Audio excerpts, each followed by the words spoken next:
Hey, Sugar, it's me again. We're going to be reading tonight chapter 22 of The Battle of Songbirds and Snakes, Suzanne Collins' Hunger Games novel.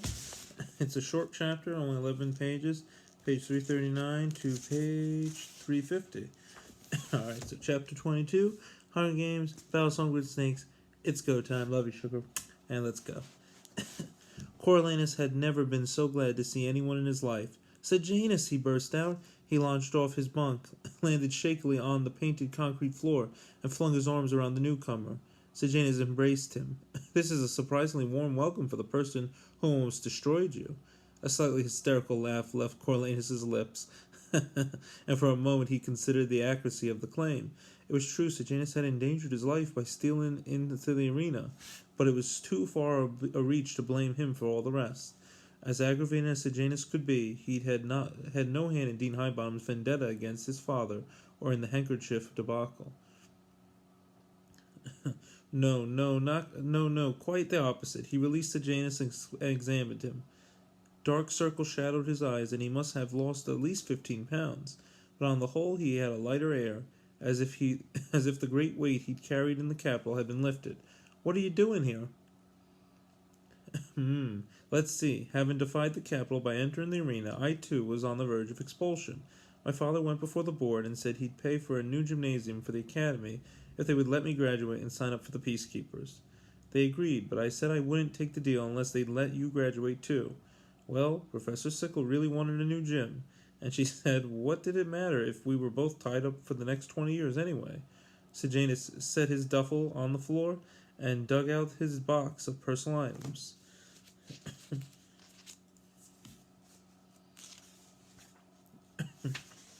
I got to graduate, said Coriolanus. Sejanus opened the box, removed a small leather folder with the school's emblem, and held it out with a great ceremony.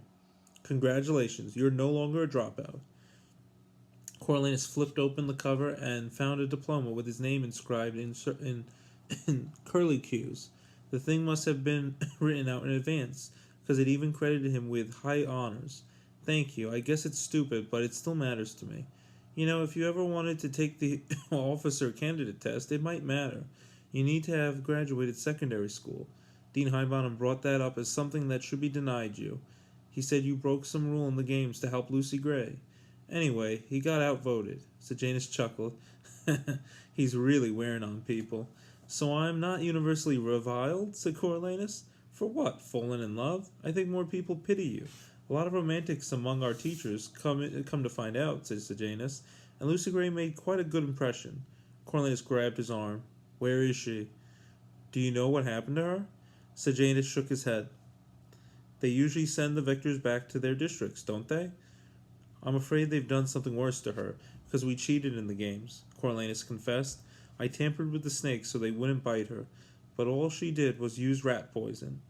So that was it. Well, I haven't heard anything about that, or about her being punished, Sejanus reassured him. The truth is, she's so talented, they'll probably want to bring her back next year. I thought of that too. Maybe Highbottom was right about her being sent home. Coriolanus sat on Beanpole's bunk and stared down at the diploma. You know, when you came in, I was weighing the merits of suicide. What? Now? When you're finally free from the clutches of Dean Highbottom and the evil Dr. Gall? When the girl of your dreams is in reach? When my ma is, at this moment, packing a box the size of a truck full of baked goods for you? Exclaimed Sejanus. My friend, your life has just begun. And then Coriolanus was laughing. They both were. So this isn't our ruin? I'd call it our salvation. Mine, anyway. Oh, Coro, if you only knew how glad I was to escape, said Sejanus, turning grave. I never liked the capital, but after the Hunger Games, after what happened to Marcus, I don't know if you were kidding about suicide, but it was no joke to me. I had the whole thing worked out. No, Sejanus, said Coriolanus. Let's not give them the satisfaction. Sejanus, Sejanus nodded thoughtfully, then wiped his face on his sleeve. My father says it won't be better here. I'll still be a capital boy as far as the districts are concerned, but I don't care. Anything would have to be an improvement. What's it like?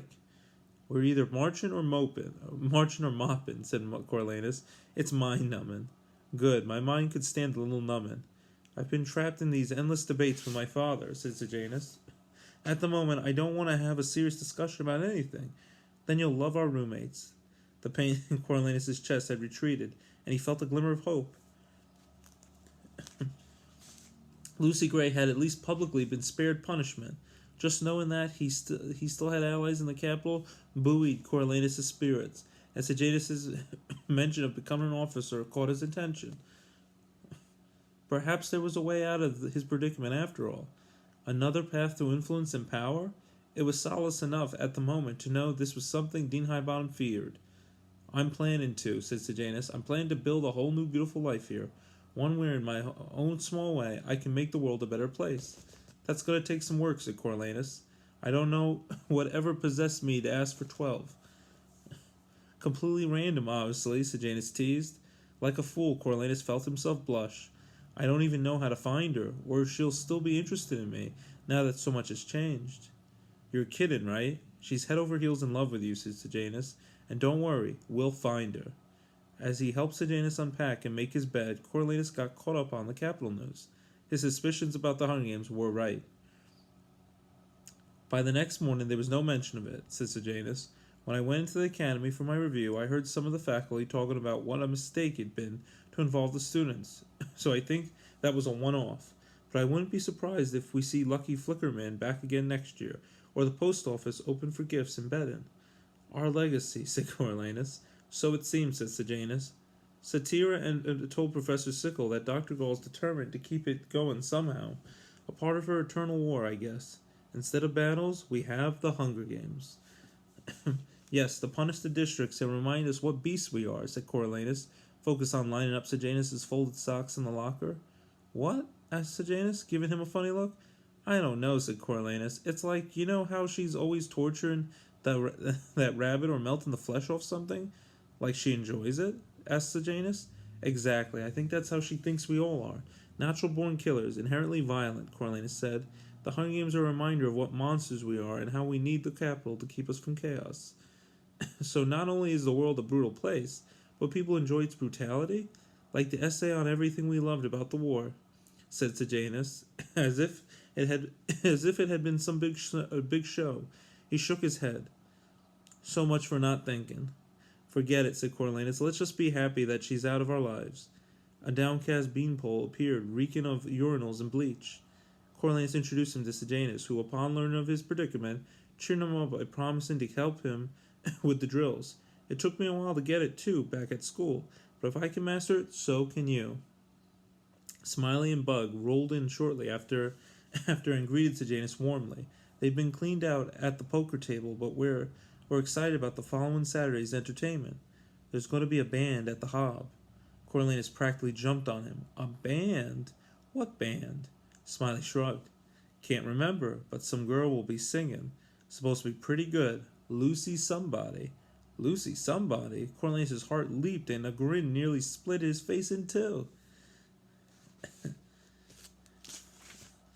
Sejanus grinned back at him.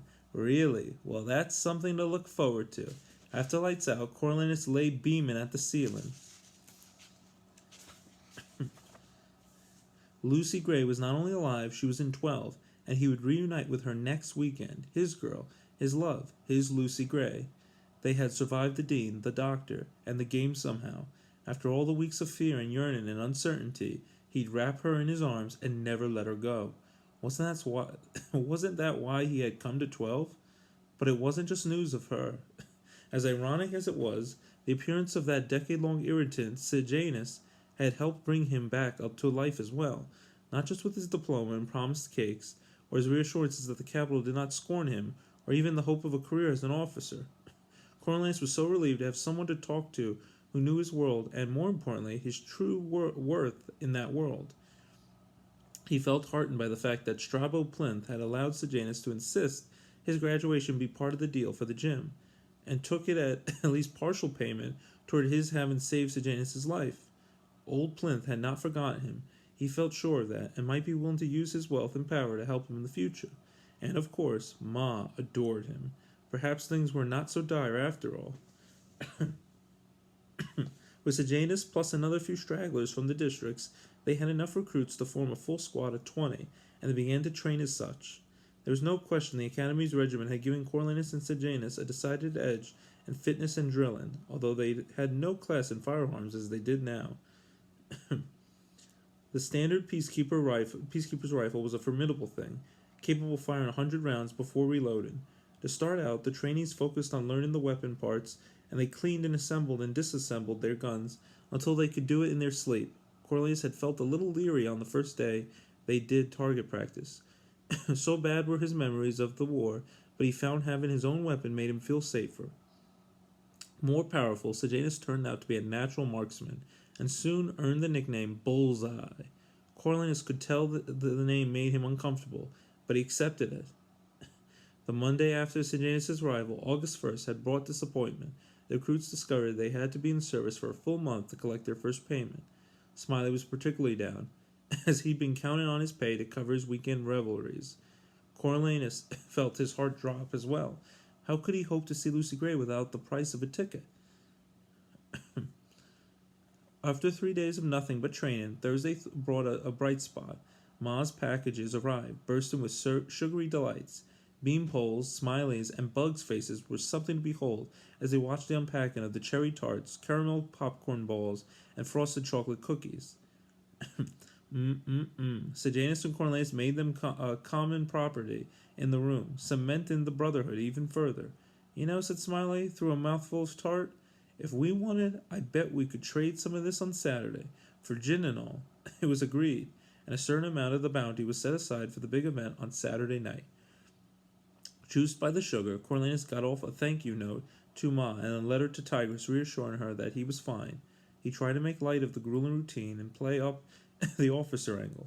He'd pick up a dog-eared manual for the officer candidate test, which had a sampling of questions. It was designed to measure scholastic aptitude and consisted primarily of verbal, math, and spatial problems, although he'd need to learn some basic rules and regulations for the one military section. If he passed, he wouldn't be an officer, but he would get to begin training as one. He had a good feeling about his chances, if for no other reason than that many of the other recruits were barely literate. Their handful of classes on peacekeeper values and traditions had made that clear. He told Tigress the regretful news about his pay, but assured her that money should be coming in like clockwork as of September 1st. As his tongue dug the popcorn out of his teeth, he remembered to mention Sejanus' rival and advised that if she ever had an emergency, Mom Plinth could probably be counted on to help. On Friday morning, a tense mood infused the mess hall, and Smiley got the story out of a nurse he'd met at the clinic. About a month earlier, just around the time of the reaping, a peacekeeper and 2 District 12 bosses had been killed by an explosion in the mines. A criminal investigation had led to the arrest of a man whose family had been known rebel leaders during the war. He was to be hanged at 1 that afternoon. The mines were shutting down for the event, and the workers were expected to attend. Green as he was, Cornelius couldn't see how this could involve him, and went about his schedule as usual. But during drill practice, the base commander himself, an old goat named Hoff, dropped by and observed for a short time. Before leaving, he exchanged a few words with their drill sergeant, who promptly called Cornelius and Sejanus forward. You two, you're to go to the hanging this afternoon. Commander wants more bodies there for show, and he's looking for recruits who can handle the drills. Report to transport at noon in uniform. Just follow orders, and you'll be fine. Cornelius and Sejanus bolted their lunches and hurried back to the barrack to change. So was the murderer targeting the peacekeeper in particular? Asked Cornelius as he pulled on his crisp white uniform for the first time. I heard he was trying to sabotage coal production and accidentally killed the 3, said Sejanus. Sabotage production? To what end? Asked Cornelius. I don't know, said Sejanus, hoping to get the rebellion going again. Cornelius only shook his head. Why did these people think that they needed to start a rebellion? All they needed to start a rebellion was anger. They had no army, weapons, or authority. At the academy, they'd been taught that the recent war had been incited by rebels in District 13, who were able to access and disseminate arms and communications to their cohorts around Panem. But 13 had vanished in a nuclear puff of smoke along with the snow fortune. Nothing remained, and any thought of re-upping the rebellion was pure stupidity. When they reported for duty, Cornelius was surprised to be issued a gun, since his training was minimal at best. Don't worry, the major said. All we need to do is to stand at attention. Another recruit told him. They were loaded onto the bed of a truck, which rolled out of the base and down a road that ringed District 12. Cornelius felt nervous, as this was the first real peacekeeping assignment, but a little excited too. A few weeks ago he was a schoolboy, but now he had the uniform, the weapon, the status of a man, and even the lowest ranking peacekeeper had power conveyed on him by his association with the capital. He stood up straighter at the thought.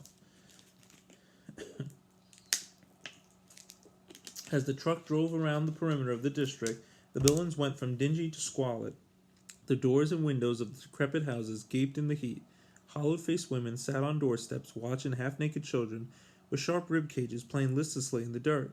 In some yards, pumps attested to the lack of running water, and the sagging power lines suggested that electricity was not guaranteed. It frightened Cornelius, this level of want. He'd been broke most of his life, but the Snows had always worked hard to maintain decency. These people had given up, and some part of him blamed them for their plight.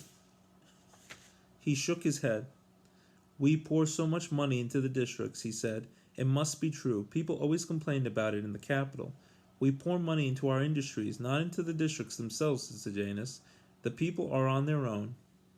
The truck rattled off the cinders and onto a dirt road that curved around a large field of hard-packed earth and weeds, ending at a wood. The capital had small wooded areas in some of the parks, but even those were fairly well manicured.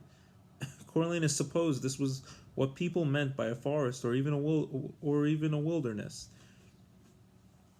Thick trees, vines, and underbrush grew every which way. The disorder alone felt disturbing, and who knew what sort of creatures inhabited it? The medley of buzzing, humming, and rustling set him on edge. What a racket the birds here made!